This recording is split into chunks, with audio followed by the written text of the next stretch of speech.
Another solo laner that can be swapped either top or mid lane. So these two solos could bounce back and forth inside of FlyQuest. We'll have to wait and see where that goes, but the Kha'Zix pick definitely going into the jungle there to deal with that Camille. We'll see if Santorin can pop off on that one and really make things happen. This is one of the premier carry junglers in the meta right now. It really is, yeah, and I think that when you think back to last year, a lot of the best games for Santorin did come on Kha'Zix, where he had some incredible carry performances. It's kind of funny, though, that we do see Pobelter actually taking Lissandra. Yesterday it was Crown that played that, so today Crown is going to have his shot at trying to counterpick it. Power of Evil did bring out the Xerath yesterday against him. That counter matchup did not really work out for Power of Evil, so excited to see what Crown shows us. And of course, you're seeing a lot of mid laners these days in the solo queue environment, in the preseason environment, talking about playing against the Aftershock Lissandra and its ability to very effectively nullify the laning phase. You're not going to get to pop off. You're not going to get to snowball and build a lead against Aftershock Lissandra. She's nigh impossible to kill. Between the Aftershock defenses, the ability to get away with the claw, the ability to ult yourself, you have to invest so many resources there. So we'll see if they can take them down, but it will be their work cut out for them on the side of OpTic. As we get into the second part of the bans here, Alistar banned out by OpTic, FlyQuest removing Lissandra. Yeah, probably going to see another mid lane ban for FlyQuest as well, unless they're really concerned about something, down in the bot lane role. But my guess is it would be another mid laner. Yeah. Try to protect Pobelter, try to protect that Lissandra pick if it's going to be there. Obviously, they can still flex things around. We could see Irelia mid. We could see Lissandra top, which is going to make it more difficult for OpTic to actually try to select their last pick. But we do have to consider Sion theoretically could be mid. We just haven't seen nearly as much of it, though. Over in the LCK, you do see that. And you will see FlyQuest actually pay some respect to the bottom lane of OpTic Gaming. They're deciding to ban away the Xayah, keep that one away from Asta, and the Zoe will be the pickup for OpTic Gaming. Yeah, very interesting. Zoe definitely does have the range advantage here. If you're going up against that Lissandra, you can look to poke it out, but Zoe can be fairly susceptible to getting taken down by Lissandra plus Kha'Zix, especially post 6. Zoe is very squishy, does rely a lot on how evasive she can be. The speed boost when you're popping your W, obviously the ultimate to dodge out of skill shots, but Lissandra ultimate plus an assassin jumping in on you can be very, very deadly. So we'll see how Crown is going to be able to perform on this. And JayJ going back to the Ornn support once again here. And we saw him have a lot of good ultimates and initiations with that previously. The range that the champion can initiate from to set up the rest of your champions, to allow the Irelia to go in with the Vanguard's Edge, to allow the Lissandra to make her way in there with the Glacial Path into that Frozen Prison. It's so easy for these guys to wombo combo that, and we'll see how OpTic Gaming deal with it. They will pick up the Sivir for AD carry, meaning you have some protection against that CC with a spell shield, but there's a lot of things you're going to have to shield against. Yeah, there is a lot coming out, and we will see how he's going to be able to perform. Piglet looked pretty good on the Sivir yesterday, so Asta having a really good game for himself, I believe, on Ezreal. Will have another shot to impress here in day 2 of the LCS. Sivir also, though, going to work well alongside the Sion, the Camille, the Rakan, boosting their speed with that ultimate, going to be allowing them to find more engage. And FlyQuest, while the composition certainly is quite a different look than what they ran yesterday, it's still a lot of going in. It still is a lot of engage. The Ornn, we can see Lissandra diving in, Irelia, Kha'Zix all jumping in. Kaisa has the ultimate to follow up there as well if they do land any of that CC. So both these compositions really do look like they want to go forward. Both teams are kind of trying to do the same thing, with maybe Zoe as the exception, who is looking more for poke. And that's what it comes down to. When you're both trying to play the same game, it's all who executes it better, who can set up the map in a way that makes it so they're the ones dictating the momentum, dictating the pace of the game, being the ones deciding, all right, this is where the next fight is going to be, because that gives you so many more advantages. When both sides are laden with these initiation tools, when both sides have everything in the arsenal to decide this is when we press the go button, it's all about who sets it up to just have that slight advantage that gives them the win. Yeah, that means lane phase, early jungle pathing can be so incredibly important. So we will see who is going to get the edge here. Will it be Santorin? Will it be Dardoch? And that's a fun matchup to see, Azael, because Santorin, we've talked about this guy, how he's had a lot of pop-off moments for his team, although he's never really been the guy on the teams he's been on in the past who's been given the credit for all the wins. Going up against Dardoch, who's always been a big fan favorite in the LCS, someone who people want to see play, they want to see him pop off. One of these guys, I hope they can manage to do it and really start getting something going this game. Yeah, I mean, Dardoch has a lot of fans. He's an explosive player. He's an explosive personality. And it does really make him an exciting guy to watch. It looks like bottom side. We're going to see a little bit of action here at level 1. Turtle going to be forced back. Yeah, you're not really too worried about that one. No summoner's blown or anything there, but Turtle will have to take an extra journey home here. Just play the KDA song for a second, get on back to base, and everybody else will just be hanging out in the river, so no real time or energy lost there. Yeah, not too big of a deal. Will force out the ward defensively, but still not really going to matter. Pretty standard stuff for the level 1. Going to be excited to see how Viper does perform up on the top side against Allorim. You know, that is someone who can pair up very well with Dardoch to actually set up those ganks. Sion does have a lot of CC, a lot of slows. And if Viper gets behind on the Irelia, you can start to become pretty worthless in matchups like this, where Sion can just brawl with you, can just look to kind of face tank you with those face stats. And the interesting thing about this top lane matchup, I mean, these guys have played against each other plenty of times before in the Academy League. I mean, last season, they spent an entire year just going head-to-head against each other, and so a lot of experience, a lot of history between these two playing versus one another. We'll see how they can manage to make that happen here on the LCS stage. Red buff start for both junglers, and we'll see them path towards the bottom side there, at least for the side of Dardoch, as Santorin will go ahead and stay on the bottom side himself, clearing out the Krugs, which are worth so much EXP, so you want to take those out as quickly as you can. Make sure that you're making sure you have that quick cycle on the EXP, the best camp for that. And that bottom lane Scuttle Crab could be a point of contention. We'll see if Santorin wants to head towards it or if he just concedes that one to Dardoch. Yeah, also worth noting that there was a zombie Foro actually placed over by a gate, getting really low. Wow, level very 1, early flash, having to flash out, but they have their blue covered with that zombie ward, which is pretty smart placement for the level 1. Just an additional thing. They're going to know if Dardoch does come over there to counter jungle, so it allows Santorin to safely do a full 3-camp clear and know that Camille is not going to be waiting for him over in that brush. Right. So he can walk clearly over to the blue buff. But they may meet up here actually at that topside scuttle, because Dardoch is trying to go scuttle to scuttle. Santorin does have a level advantage though, so we'll see if Dardoch is going to be confident to do this. Dardoch has a blue buff while his opponent only has the red. Crown has the push both, but yeah, Crown has push. Level 3 versus level 2, level 3, and it looks like FlyQuest is going to decide this fight isn't worth it. They'll just concede the second Scuttle Crab as well, so good start there for Dardoch, making sure he controls both of those. Give him a nice little bit of a EXP and gold lead as he will continue to move in towards the jungle of Santorin. Bottom side, JayJ setting his time to go for a fight here yet again. Going to be taken very low. First blood over to the side of OpTic as Turtle now has to try to get himself out. Has to flash, heal still available, gonna be taken rather low here, but will not have to use the other summoner, and FlyQuest just go too deep. Yeah, JayJ just gets bursted down, or not very tanky, in those early levels compared to before, because you don't have the W shield anymore, so decides to try to go for this play. Does just have the QE. It's a really nice double knock-up, but ends up kind of just baiting them. As you see, he gets knocked up, both sides of the Boomerang Blade hit, plus the Ignite, and he just gets absolutely shredded. So first blood going on to Asta on this Sivir, off to a great start once again. Good recognition from the side of OpTic. They could turn that around so easily as well. There was no hesitation there to just go ahead and say, okay, Ornn's going in. Not sure why. Turn around and burst this guy down. Yep. Easy pickup. First blood over to OpTic. But the gold is still even between the two teams, because when you look at the farm, when you look at the actual economy of everybody, it's pretty even, slightly favoring the side of FlyQuest. So nothing too super worrying just yet. JayJ will have to be a little bit careful. Of course, Turtle not having the flash could be a signal for Dardoch to look towards bottom lane more here as well. Yeah, you can see Viper feeling pretty uncomfortable in this situation. He's actually just bleeding out some of this farm because he doesn't know where Dardoch is. He doesn't feel comfortable to actually dash in, not knowing if Camille is just out of vision right behind him. And we know that Dardoch is actually basing, but he's going to be giving up some of this farm. He's allowing it to push in, which is a really good spot for the Sion to be able to hold it just in front of your turret like this. Is going to feel really, really good for Allorim. I mean, when you're a Sion, you're not looking to get yourself any kills in lane. As long as you can farm up, get stacks on the W, build up that health, and transition yourself towards that giant meatball status in the mid game, you are perfectly content. And right now, that's exactly where Allorim is sitting, all tied up on the CS with his opponent. As Viper goes back to base, we'll have the TP to return there into the top lane. TP, of course, taking a hit.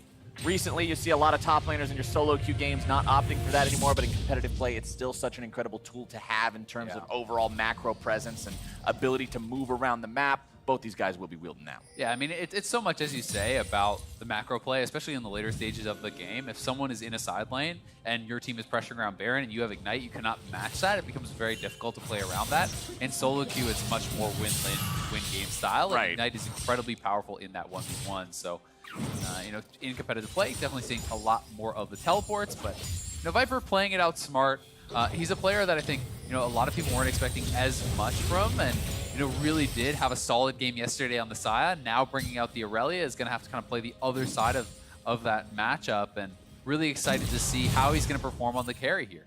Yeah, the carry is a much more interesting gauge of how well he performs, too, because it's kind of what Hai said on the desk. Sion isn't the most intense champion, the one that you can demonstrate the greatest expression of skill with. Except on Sion Speedway. Except on Sion Speedway, of course. Your main job on normal Summoners Rift Sion is to walk up and get shot by everything so your teammates do not.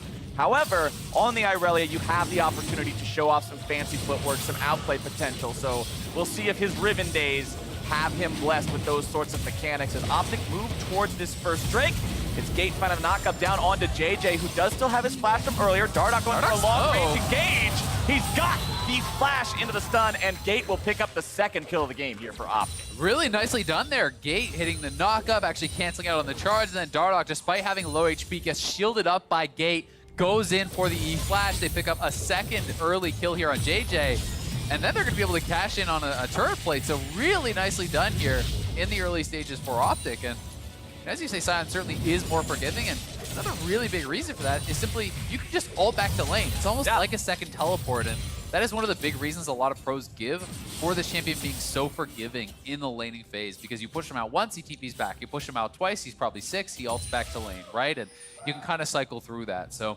excited to see what Viper can get done for his team here on the road. And as we look towards the mid lane here, you're going to see Pobelter just pushing things out, working towards getting that Proto Belt first item on Lissandra, providing more burst, providing more clear opportunities even if need be, while the Zoe will, of course, be working towards the Luden's Echo, bolstering that one-shot potential that Zoe is just notorious for, and that's what you're going to see a lot of OpTic doing towards the mid-game, is fishing for the opportunities to make those trouble bubbles really sing. Yeah, definitely the case. And it is worth mentioning, you know, as we talked about in Champ Select, how vulnerable the Zoe can be to CC. That's why Crown is playing Cleanse. You know, not going to allow himself to just get locked up by one Pobelter ultimate and go down. Still is the potential to dive on and, you know, maybe get a root into an ultimate or something, some sort of chain to actually knock him down, but will be much more evasive with that. And especially if Santorin gets involved. We haven't really seen much out of Santorin yet. We only saw that almost scuffle over the second Scuttle crowd, but considering he opted out of that, he's really avoided any sort of PvP content in the game for the first 8 minutes. Just going through that PvE experience, farming it up. We'll see. Now he does have the ultimate, so that enables him to dodge, duck, dip, dive, and dodge in throughout the fights a little bit better. So maybe that's his opportunity to get involved somewhere. Did go with the Claw evolution first, as is pretty standard. So he'll have that extra cooldown on isolated targets. It makes it very easy to solo the Drake as well, but OpTic maintains control over the bottom half of the map pretty handedly, and they'll head back in there to the pit once again. yeah, and I think what tipped them for this is simply that Crown is going up to take the blue buff, so they know this Fly, you know, is going to have both their mid laner and their jungler up on that top quadrant, passing over that blue buff, leashing it, so triggers them to start it up, and JayJ may be in trouble here again. 1v3. Once again, moving up, trying to stop things, but he's way too far forward, and he's just more free money for the side of OpTic. I'm not sure what JayJ thought he was going to get done there, honestly. I mean, great, you see that they're doing the dragon, but you kind of already know that. They were on a ward, and he's by himself. He's not level 6, so if you show up, what are you going to accomplish with this? Your team is not there, so JayJ definitely going in too early. Will be going down once again. 3 early deaths for him on the Ornn, having a bit of a rough laning phase on that side.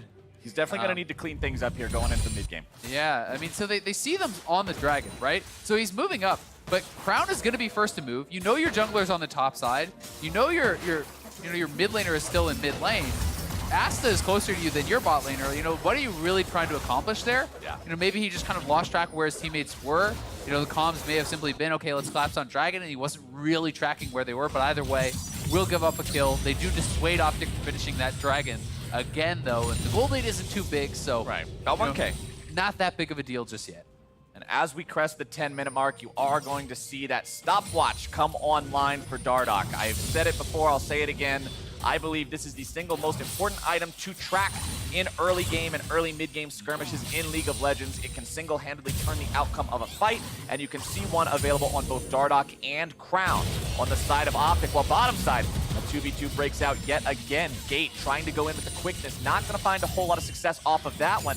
While top lane, it's Viper grabbing himself a little bit of a trade against Allorim, but Allorim with both pieces of that Sunfire tape, pretty tanky, pretty hard to kill. Crown able to find tons of damage with the Paddle Star. Can he chase Pobelter down and get the last little bit? No ultimate still. Forward. POB gonna be forced into the self-ulti on that one as Allorim will grab the 4th kill of the game for OpTic there in the top side. OpTic gonna be looking for even more blood now, going after Santorin, forcing the ultimate out of the FlyQuest jungler as well. And OpTic is making moves across the map. That was insanely close. Pobelter was actually just mashing the self-ultimate. It was on cooldown until the split second that he used it there. So if it came up and even a second or two later, Crown may have been able to finish off that kill. So very close call for him in that mid lane, but does get out. 200 IQ for sure on that one. Had to be calculated as Dardoch will now clean up this Rift Herald, grab even more control over this game here for the side of OpTic. Santorin and FlyQuest seeing the opportunity to go for the Drake that their opponents were unsuccessfully going after earlier. First Drake being Ocean is pretty useful, of course. It's not super early, so it's not like you're going to have it for the entirety of laning phase. 12 minutes into the game, laning will be ending soon. But let's take another look at how the kill happened onto Viper here in the top side. Yeah, they do know that he is roaming down. Dardoch finding the engage, lands the stun, setting up the ultimate there, and Allorim can flash on it. Not much for Viper to really do there. Once you get hit by that stun, you're locked up for so long. So a good catch by Dardoch, and honestly off to a very good start. You know, he's been pressuring around the Dragon. You know, certainly deserves credit for a number of those deaths that JayJ has received. Yep. Now catching out Viper on the top side as well, and that's going to put Allorim to his early Sunfire completion. And it's going to be very, very tough to actually brawl up against this grass Sunfire Sion this early in the game. He's just so damn tanky. It's what we talked about yesterday in the Sion matchup. It's just a matter of, does your damage mean anything against this guy? And if he's able to hit those tankiness breakpoints before you hit yours for damage, well, good luck doing anything to the guy. You're pretty much going to center turret, wait for him to walk up, EQ clear the wave, then you clear it, and welcome to absolute nothing town. I mean, Irelia has 1400 HP. Allorim has just about 2400 HP at this point. Yeah, it's that's quite pretty insane. Yes, Conqueror is adding true damage. Yes, there is, you know, an element of kind of outplay there that maybe the Irelia can dodge around some of the, you know, the Qs and blah, blah, blah. But at a certain point, it just doesn't matter. Like, at a certain point, you're not killing this guy. He's just standing there missing everything and autoing you, and you're just dying. Just like, all right, not going to work. Sorry. Oh, man, mid lane, though. Let's see if Dardoch can make something happen. Crown goes for the trouble bubble, but Pobelter's not feeling too sleepy just yet. Battlestar is going to finish out clearing out the rest of the wave. Crown walking towards Santorin there in the rush. Going to take a little bit of damage, but Dardoch's going in, coming up from behind. Crown barely getting himself away for now. Is going to be forced to return to the location. Goes into the stasis. Not going to get himself away. Viper finds the first kill of the game here for FlyQuest. Really well played there from FlyQuest. Santorin in particular getting such a big chunk down that actually dodging out with his ultimate, with that invisibility, any of that return damage. So really nicely played. And despite the fact that Crown had a great stopwatch to actually avoid the Ornn ultimate, he does still go down. Good to see FlyQuest able to bounce back, find themselves something after a pretty shaky early game. Still only down not even 1,000 gold in this one, so definitely still within their reaches to be able to come back and take things over as we approach the mid-game. Stopwatch down on Zoe, also very important, means that she doesn't have that tool next time. But remember, Crown, still with both those summoner spells up, will have some answers if they try to continue to collapse on him here in the mid lane.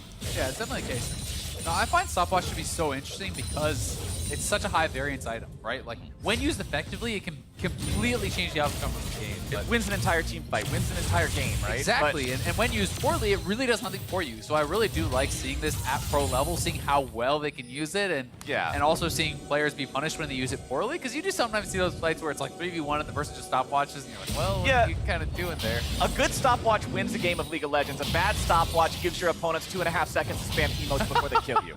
Start dancing a little bit, break just having a good time with it. So that time, unfortunately for Crown, it bought a couple of extra seconds, and there might not have been time to emote considering there were some other abilities flying around, but he still found himself back on the spawn platform with a black and white screen. So not where he wanted to be, but still in an all right spot here. Does have a little bit of a CS advantage up over his opponent. Has managed to hit that Luden's Echo, so will have a very effective poke as the game continues. Santorin level 10 here on the Kha'Zix, Dardoch level 9 both looking towards mid lane. And Dardoch's got to drop the Rift Herald. It's about to expire. So, you know, he has to channel it now. And, oh, Crown getting a huge chunk on Pobelter. May mean they're able to knock down this turret. Let's see. Shelly's strutting up. Kneel down, roar, charge. All right, takes it pretty low. Low's not quite going to do it, though. Santorin wants to move up and try to stop this, prevent this turret from being taken for free. Crown's trying to make sure he can't accomplish that objective. More members from OpTic coming around now. You've got Gate hanging around. You've got Allorim off the side. You've got Dardoch looking to go in. Pobelter going to CC him. Stasis coming out there through the stopwatch. Ornn horn is sounded. Dardoch knocked up into the air. Viper coming around from the side. Going to be intercepted from Allorim. Gate goes in with the quickness. Able to find the knock up onto JayJ. Takes him very low. The Ignite will tick in for the turn and burn. It's Gate getting the kill.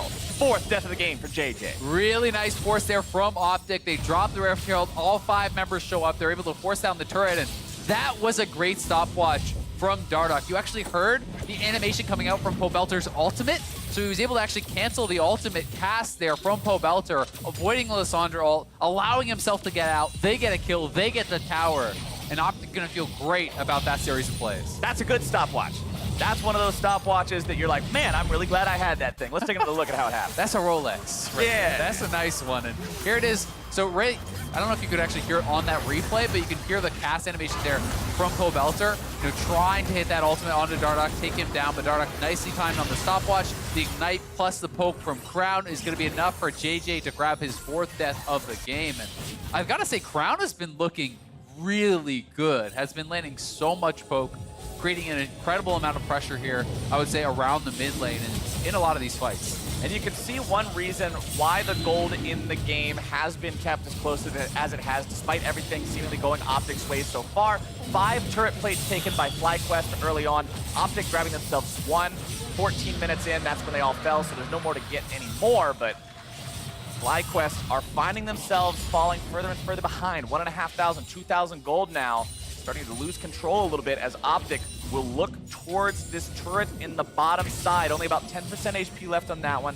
Asta and Gate gonna push up, look to maybe put those last couple of hits on it. 1, 2, 3, it's out of there, and that is a 2-0 turret lead for the side of OpTic Gaming. Yeah, things looking really good. The top lane turret is also very low, and they have the Mountain Dragon, so not gonna be too hard to knock that down if Allorim can get up to it. That was almost an unwelcome nap there for Pobelter. Good job stepping right underneath the trouble bubble. Bottom side, Turtles just trying to farm up here on the Kaisa. Stormrazor completed, but nothing else really to write home about. Kaisa will need a couple of items before she really becomes that big, scary team fighter. Same can be said for Sivir, of course. Both these AD carries have such incredible scaling potential as the game goes on. We'll see if either of them can get to the point where they have that 1v5 type of moment, but we're still a way away from that. Definitely are. I mean, most people would look at Sivir and generally say, once you have your IE, you know, that 3rd item is really when you start turning online, getting those ricochet crits. For Kaisa, I do think that you can kind of have more effectiveness earlier. When you complete the Rage Blade, I would say really Kaisa can start having a pretty huge effect. And FlyQuest is kind of closing in on Dardoch over at this red buff. We'll see if they want to make a move. Santorin level 11 here, does have the 2nd evolution. Puts some real damage down onto Dardoch, wants to go over the wall. The Ornn goes off, but it's not even needed. Santorin turns him into some bug food, says, thanks for the leash, bro. I'll take the red on my way out. Claws that one down. JayJ waits for him, and the blast cone sends him home. That was really nicely done there. Good play around the vision. They get Dardoch's flash. They do get the kill as well. Santorin now level 11.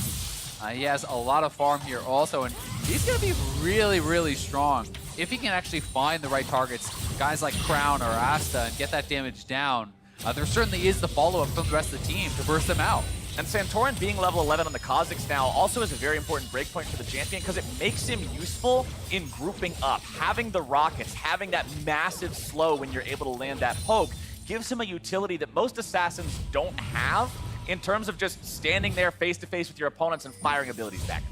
Yeah, definitely the case. He's on his Dustblade now too, right? So the burst is just going to get bigger with the evolution on the claws that he already had. Now he has that evolved W. Dustblade is complete. And you know, one of the really kind of underrated things about the Dustblade is the vision potential, the vision denial. It allows you to know when you're sneaking into a situation, do they have eyes on you? Have they spotted you moving into this position? And that alongside a sweeper is going to mean Santorin can certainly look to set up some very sneaky plays. All right, Pobelter has himself another blue buff. He's got his double spell pen items. He's got his proto belt. He's got another blasting wand on top of it. This Lissandra should be pretty scary, especially if he can get himself in the middle of multiple people, find an ultimate that hits a lot of OpTic targets at the same time. But it's still OpTic who have the gold lead for now. Still only about 1,000 gold, though. This game not running away to either side. We are past 20 minutes, so Baron is available. Santorin 2 levels up on Dardoch now. Just hanging around, seeing if maybe Dardoch wants to come around the side here. Now. If Dardoch walks too close to this rush, things could turn nasty real quick. But instead it's Santorin, who's going to be read like a book. The paddle star's coming in. That's a paddling. Dardoch takes the kill. Crowd just read that completely. The blind. Sleepy Bubble Trouble just hits him right there and follows him over. That was incredible. That was just a really smart play there from Crown. And honestly, smart for OpTic to be grouping up like that before they're checking into this location. You see that mistake made a lot of times where players, you know, are getting overconfident. They walk in by themselves, and had that been Dardoch by himself, he would have probably died to Santorin. Instead, it's a 3-man squad. They get a free pick, and JayJ's ultimate is down trying to defend Santorin. So, really nice play here from OpTic and their teamwork. Again, really looking to impress. Hear that, ladies and gentlemen? The next time you're playing solo queue, take a lesson from OpTic Gaming. Instead of typing WTF, Kaisa OP, ask your teammates to check that brush Your with you teammates aren't going to help you. Ping them until they do. Very important. Okay. FlyQuest have now found themselves in a spot where once again, OpTic seem to be in control. About 2,000 gold ahead, shoving the waves up. You can see some wards being placed down, especially in the top side of the jungle here of FlyQuest. OpTic saying, look, man, we got Zoe, we've got a Camille, we've got plenty of tools to pick these guys off with. Let's make them afraid to go into their own jungle. Yeah, and post 20 minutes, you have a Mountain Dragon. You can start to play around that Baron, but they're looking for a flank here. This is a very deep TP coming in here from Viper. Is this the collab that FlyQuest need? Pobelter going in, looking to find the Proto Belt into a 3-man room. POB has the initiation. TP also going to be coming in now from the side of OpTic, off the side. Can the health bars be evaporated in time? Viper's going to be taken very low. It's Dardoch already taken down. Santorin coming in, cleaning up yet another. Allorim at half HP. He'll tank as long as he can, but FlyQuest have already won the fight. Crown's going to try to provide some artillery fire, but OpTic have to retreat. Nicely done there from FlyQuest. The long TP play comes in from Viper. They do get the 2-for-1. But the rest of the OpTic members are able to escape. So Gate and Dardoch go down. Viper gives up his life, but does pick up another kill in the exchange. And both these teams so evenly matched thus far. Really, really closely played. You've got to wonder if maybe Allorim should have TP'd it earlier, though. You know, this is a pretty late TP. He's only starting now after everyone has already been fully engaged on it. They had some warning that the TP was coming in, but a great engage regardless from Viper. They're able to knock down the first, almost able to get out there, but not quite, as another kill will go the way of FlyQuest. Santorin secures himself that Ocean Drake. Allorim coming in to try to stop him, maybe throw him off a little bit there, but he's got the smite down. That's going to be 2 Drakes over now to the side of FlyQuest. But I like the fact that even though FlyQuest was behind, they recognized the opportunity to go for that play, and they were willing to go for that play. Yeah, Viper showing off that killer instinct, right? He has looked good so far on the Irelia. You've got to say, you know, finding that TP play, looking for the opportunity. They're not willing to just slowly bleed out this game against OpTic, and OpTic, you know, did have full vision control pretty much in that area. So there weren't a lot of places that you could make that TP to, and he goes for the really deep TP play, and it does pay off. We talked him being about an old school Riven player, and if there's one thing I've seen a lot of in solo queue, Azael, it's my team pushed up too far, getting triple killed by a Riven TP coming from behind. So we're seeing that experience really blossom into something beautiful here on the LCS stage, as OpTic now still command only about an 800-900 gold lead. 24 minutes into this game. It's anybody's match for the taking. Stopwatches, 1, 2, 3, line them up, count them all. It's FlyQuest who have these tools in their pocket now ready to go. We've already seen them be used by the side of OpTic. So now FlyQuest will be the ones who have that little bit of an extra edge. Go in, bait them into something, pop the stasis, and put them in a spot they don't want to be. We'll see how well that works out for them. The Rage Blade also completed on the Turtle. There's that power spike you were talking about. And it's such an important part of the game, right? Because at 25 minutes, the next fight, if you win decisively, often means Baron, can often mean an inhibitor. These sorts of big objectives are now on the field. So those 3 stopwatches can really pay dividends. And you've also got to note, double Ocean Dragon against the Zoe is going to mitigate a lot of the poke from Crown. If you cannot follow up and actually fully kill someone off, they're going to be regenning very, very quickly. FlyQuest will try to maintain control over their topside jungle, but OpTic, once again, heavily investing into a lot of wards, multiple control wards being placed down here, moving in, taking the blue, shoving up the mid wave before they do so FlyQuest cannot respond in a decent fashion, and that means that OpTic will earn that blue buff for themselves. Pobelter on the bottom side, he's got the TP available, which means he's going to be the split pusher. He's the guy who has the ability to join the fight even from across the map. Allorim will come down to try to answer that. POB wants to put some turret damage down. Yeah, I mean, this is the advantage that they kind of get. Yeah, Crown paid the cleanse stacks, right? He did actually grab that summoner to stay alive throughout the laning phase to make sure he didn't get picked on by Santorin and Pobelter. But now they're going to have one less TP to actually answer in the side lane. They don't have, a spellbook TP additionally to grab. They don't have an Ezreal with TP or anything like that. So they're going to try to have to force here, and they're trying to get this TP out of Pobelter. OpTic saying, all right, let's do the Baron. Let's make this be the bait that forces them into this rotation. But Pobelter is not going to take that bait just yet, staying in the bottom lane, not using the TP. Rest of the team saying, don't worry about it, it's fine. They can't actually take this. And that means now it's OpTic who still have to answer Pobelter. Yeah, this puts OpTic into a pretty awkward spot, and if multiple people do go back and actually answer, then FlyQuest can move in and reestablish the Baron vision for themselves. So look to see them do this. They now see Allorim on the backside. We'll see if they want to try to move into that area as a team. Not just yet, as OpTic still does have a tremendous amount of vision on that side of the map. You take my blue, I take yours. Pobelter following the laws of the jungle here, securing that objective from his opponents. You can see the Sterix gauge completed on the side of OpTic there for Dardoch.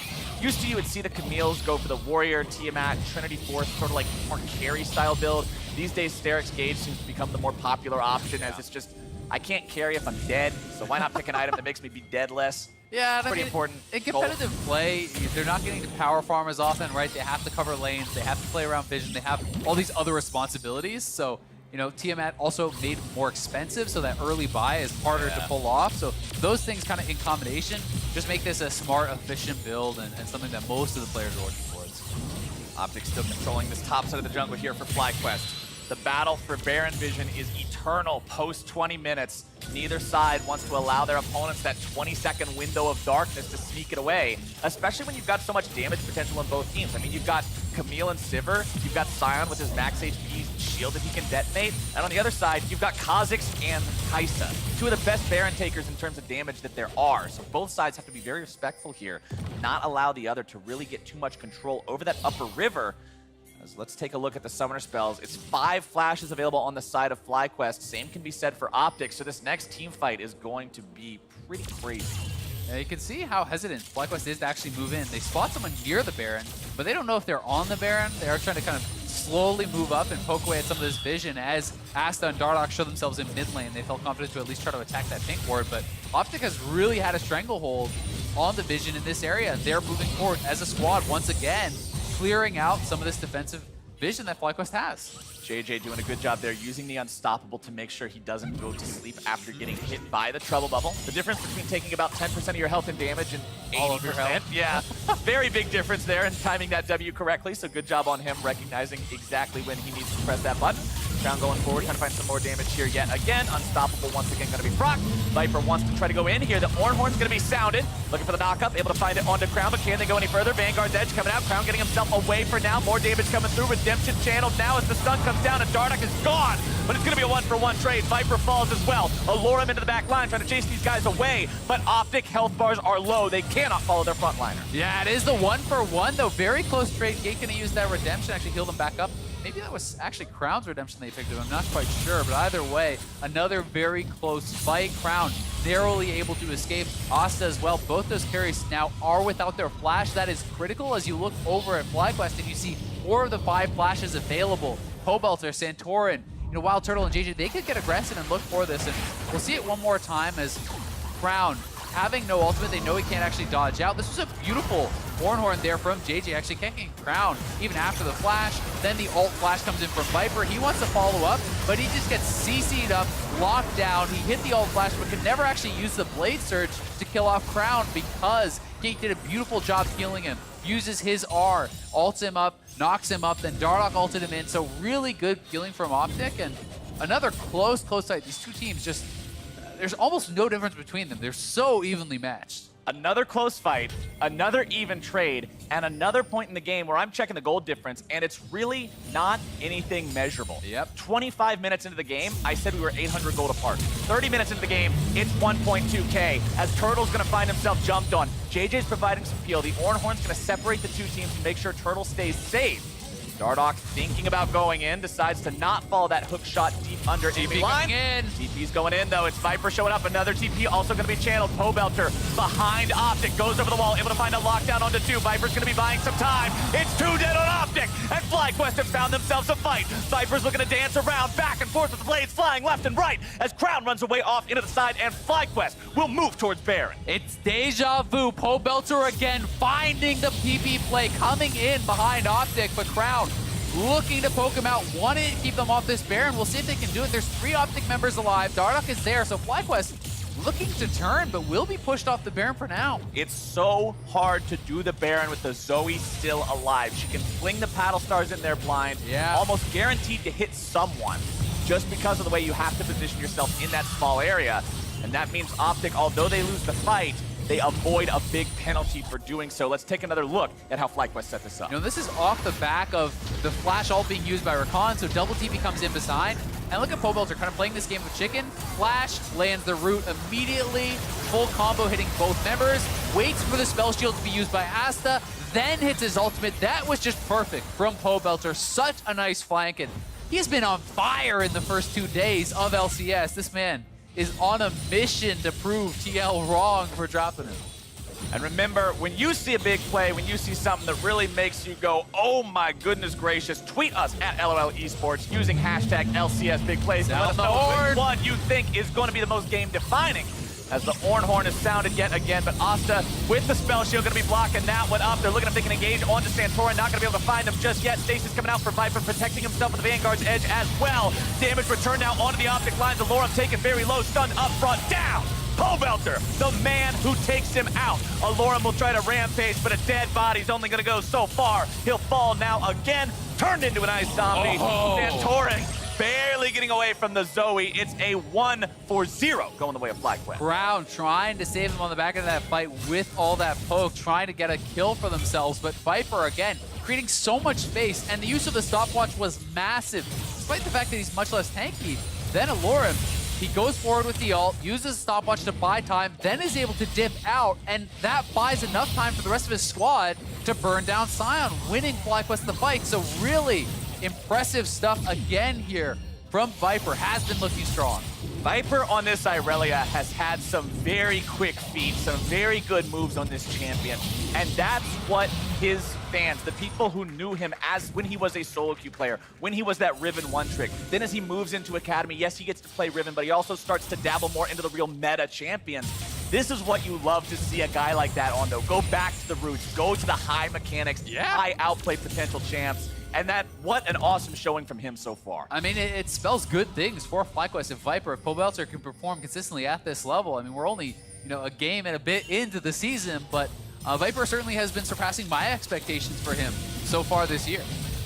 And the mid lane's fun to watch for me this game as well, because both these guys were players who were largely talked about in the scope of Malzahar duty. Yep. As we had seen them a lot last year. Exactly. The guy, clear the wave, ult the value target, be the secondary carry. But now, they're both doing a lot of work for their team. We've seen Crown be the one stopping FlyQuest from really running away with the game. Viper trying to get himself out, but he might be caught out now. A lot of damage coming down, and OpTic's got the collapse they need. 5v1. You cannot outplay that. Yeah, really well-timed Sion ulti there, immuning the Irelia stun, getting in there with the unstoppable, then the follow-up from Gate. No stopwatch for that one. Viper goes down, and it's OpTic heading towards the Baron. No team has really had the confidence to commit to it, and doesn't look like they're going to just yet. They're at least going to clear out the vision and establish a zone of control, make it very scary for FlyQuest to check in, you know, knowing that Zoe could be there. But that ward off to the side there is actually saving FlyQuest right now, because they know no one went into the pit. So they don't have to check over towards that Baron pit. Otherwise, you're staring down the barrel of face-checking Zoe, which is a nightmare, because if OpTic get a second pick, then they do go for Baron. Okay, but now the control wards are down. They're saying, all right, this is why FlyQuest wasn't taking the bait. Now, FlyQuest, you do have to go check, because OpTic could be on top of that right now.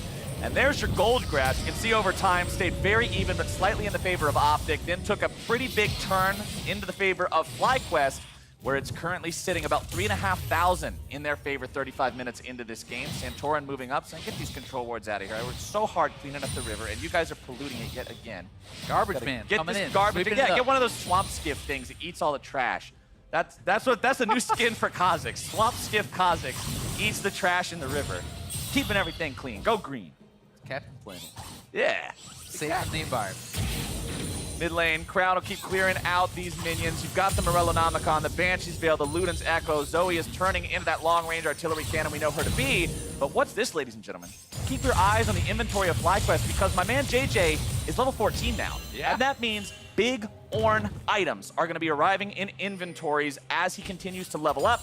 He's already got himself the enhanced Redemption. He's got his mid laner, the enhanced Zonias. I don't know the names of these items because Salvation I don't normally see them. Zonia's Paradox have just come through. The Zonia's Paradox and the Salvation online for these two players, and it's only going to get more extreme. Remember, these items do give you a very nice extra bump power. Yeah, I mean, you can look at it like a, as we're going to see Engage here in the mid lane. JayJ trying to get himself away, goes after the flash, but they're not looking for him. They're looking to go for WildTurtle, barely getting himself out of that when the Ornn Horn's going to be used for the counterattack, as now it's FlyQuest looking to make their moves. Santorin behind, Viper on the flank. Turtle's still going to be kept alive, put to sleep, but JayJ's blocking. Santorin is knocking right on the front door of OpTic. They found both of the bottom laners. Turtle's going to fall now as well. It's a double kill over to Santorin. He's got Crowd, and Pobelter secures the kill in the gate to make this a 1-for-3. It's FlyQuest with the win. Turtle and JayJ delay that so long. The rest of the FlyQuest squad comes in, and now FlyQuest are onto the Baron. This is guaranteed to be theirs, as Allorim is basing. Dardoch is showing in the bottom side of the map. They know there's no one to challenge for this, and FlyQuest are gonna grab the first significant lead of the game. FlyQuest have got themselves one hell of a reward for an impressive turnaround on a fight that looked like it could have gone very bad. And JayJ did a wonderful job protecting WildTurtle here. Let's take another look. Yeah, he really did. Turtle retreating back as far as he can. The Salvation was dropped. The healing not quite grabbed there by WildTurtle, but he does have the ultimate. He decides to re-engage. A Crown, at least for OpTic, was able to pick up one more kill, but the flank had come in from FlyQuest. They are able to surround them from all sides. Viper, Santorin, Pobelter collapsing in, attacking from all angles and picking up kill after kill after kill. And we are seeing more of these Ornn items come through, so it's not just, you know, the 7,000 or so gold lead that we have there. You have to add in another, 2K or so just in additional stats from those upgraded Ornn items. He's now at 15. He has upgraded the Infinity Edge. Molten Edge. Molten Edge, yeah. So I just looked at that 2 seconds ago. that counts. It still counts, exactly. I knew it before I had to say it, which is the important part. Is Allorim is now finding himself eating a little bit of damage here, but that's a 5,000 HP Sion. You don't really catch him out as much as you hit him a couple times to say, well, we tried. Pobelter will continue pushing up here in the mid lane with the Baron Enchanted minions. FlyQuest maintains priority over the mid lane. OpTic forced to take the side route back into their own territory. And that has forced them away from the Elder, right? This is an Elder Dragon now up, so that is what FlyQuest was doing. You shove up mid, maintain control of that. That forces OpTic to retreat back, clear out the minion waves. Now FlyQuest gets control of this area to set up vision, and they can look for the engage. The Ornn Horn's going to be sounded. Viper wants to find his way into the entirety of the enemy team. Instead, he's going to be locked up and held down for now. A lot of damage coming through. Dardoch going to be bursted. It's a resurrection coming through on the Viper now as well. Asta taken out. The GA going to be procced. Allorim goes down. A double kill over to WildTurtle. And it's OpTic completely routed. FlyQuest, all they needed was that Baron, and now they are unstoppable. 3 dead on the side of OpTic. Crown and Gate remain, but this FlyQuest war machine is not stopped. Turtle stepped on the bubble. Oh, Turtle, just fine for now. Crown's got to do a lot of heavy lifting to keep hope alive here from the side of OpTic Gaming. FlyQuest continues to push. They've got the minion wave. They've got the Baron enchant. They've got the flash out of the enemy support. They're maintaining distance. Santorin using the void spikes to keep his opponents away. All he's gonna do is buy some time. The Nexus will fall, and FlyQuest will end week 1 2-0. And despite Crowd's best efforts, no way to stop that push from FlyQuest. A really well-played game from them. Back and forth, very hotly contested between these two teams. FlyQuest, though, are looking good, starting out 2-0. Pobelter, a deathless game, critical TP flanks there, and really the whole team did perform. So impressed with especially the top side of the map from FlyQuest. Viper, Santorin, Pobelter always seem to be attacking those team fights from the right angles, coordinating very well, and Viper did an incredible job actually buying time throughout these fights. You know, he seemed to create more time and take more space than the Sion. Yeah, and I also want to give credit where credit is due, because at the beginning of the game, I was not convinced by JayJ. He had a very rough start to the game. I said he really needs to fix things up, get his head on straight once the mid game comes around, and he did. His initiations were on point. He made sure that he was always hitting multiple people, or at least the people who mattered the most with the ultis. I think FlyQuest once again today displayed a very important factor in being an elite team in competitive League of Legends, just like day one, and that is team play. This wasn't 5 guys who happened to be playing on the same squad making things happen because they're individually talented. This is 5 guys who are all individually talented and work together as a unit. Yeah, I'm really, really impressed. I mean, as you say, JayJ started out 0-4, ends 1-4-13. A damn good turnaround from him, and FlyQuest have got to be really happy. And for more on that 2-0 start, Ovly is standing by with FlyQuest mid laner.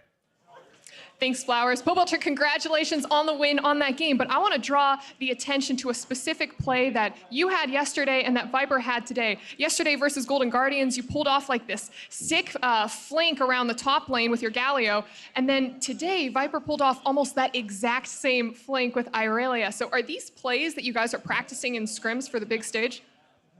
Yeah. How hard is it to replicate them on the big stage, I should say? Well, yeah, I think in practice, we've been a team that's been very good at collapsing and having really explosive team fight engages. I think that's definitely one of our key strengths as a team. So it's cool to see something that we're good at in practice translate to stage for sure. And focusing more on you, last year you said that you wanted to prove that you were the best mid laner in NA, and you did that by taking mid-tier Team Liquid all the way to the top. And now on FlyQuest, you got to do the whole thing again. But what's going to be different about this experience? I think it's just really different. Playing with the new jungler is probably the biggest change moving to FlyQuest, because I had played with Xmithy for so long. So trying to build my synergy with Santorin, and then, you know, they have a bit of a different playstyle as well. So I think that's kind of the biggest thing. What do you think of Santorin so far? Santorin's pretty great, really aggressive, great mechanics, 9.5 out of 10. That's an old meme. I don't know if anyone caught that, but yeah. Well, okay, maybe I'm gonna miss the meme. What's the 0.5? Where's the 0.5 missing from? Oh, it's from like Loco Doco like 5 years ago. He was talking about Santorin, and he said, if Faker is 10 out of 10, Santorin's 9.5 out of 10. Perfect. Well, thank you for explaining the meme, and Pobelter, congratulations again. And for more on the game, let's hear from the State Farm Analyst Desk. Thank you very much, Ovly. FlyQuest, our first 2-0 team here in the spring split, taking down Crown and the rest of the OpTic squad. But it didn't come easy, as Azael mentioned there at the tail end of the game. JayJ starting it off with 4 deaths. We'll get into those early deaths and the problems that it caused for FlyQuest. Before we do that, I do want to take a look at the team compositions. Yesterday, Crown had himself the Lissandra up against a poking Xerath. This time around, Pobelter takes Lissandra away for himself. Yeah, and I think overall, I still really like the team comp FlyQuest went for. It's not quite as tanky as the one from yesterday, but it still has a ton of agency and playmaking. Irelia can make plays, Lissandra can make plays, and they have the Ornn from yesterday as well. So all around, I really like their team comp. OpTic works pretty well as well. They have a lot of engaged tools. They just don't have a ton of follow-up, and they're much more focused on pick. Right, so a bit more information on that is, so the way that FlyQuest wants to win this game is that they can push out the side lanes because they have double teleport, and then look for a TP flank. So you saw in that game, there's 3 different times where they flanked them because they can get out to the back line, and they can't do anything about that. Whereas on FlyQuest's side, for them to win, they have to bring OpTic